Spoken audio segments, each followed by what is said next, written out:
सधैँ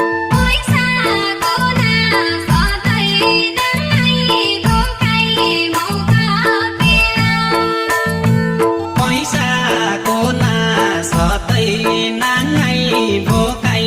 मौका पिला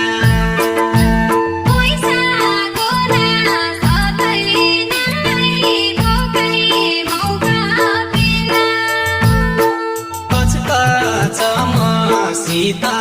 दिनदिनै झगडा